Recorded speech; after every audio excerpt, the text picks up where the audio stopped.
What is the most unintentional reputation you have ever accidentally built for yourself? And how long did you let it run before you had to come clean? I started a new job in March. New company, new city, new desk. A genuine, sincere opportunity to be a more professional version of myself than I had managed to be at my previous job, where I had once replied, all, to a company-wide email with the words, tell him I said absolutely not, and also, his parking is blocking mine.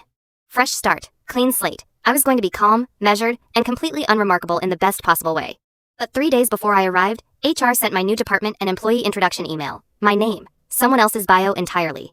A man named Daniel Reeves, 15 years of executive experience, a master's degree from Northwestern, and a merger he had apparently once negotiated that made the national trade press. I found out on day one when my new manager shook my hand and said, "We've been really looking forward to this. The Northwestern thing alone genuinely impressive." I said, "Thank you," because I panicked. I tell myself I will correct it quietly, pull someone aside before the morning is over, explain the mix-up, laugh it off professionally.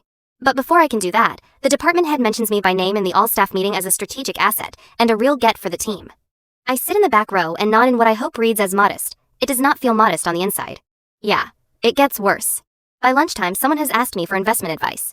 I give them the only financial knowledge. I actually own a podcast recommendation about low-cost index funds, and they nod like I have handed them something rare.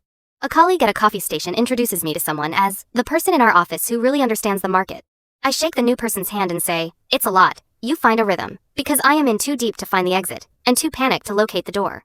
But here's the thing that keeps me up that night. The advice I gave was actually correct. I had fact-checked it.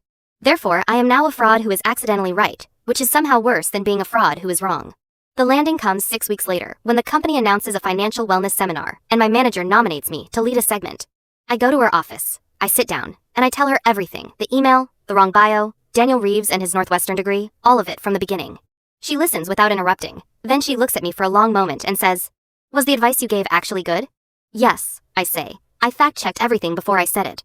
She nods slowly, picks up her pen. "Then you're still leading the seminar." HR sent a correction. Everyone was professional about it.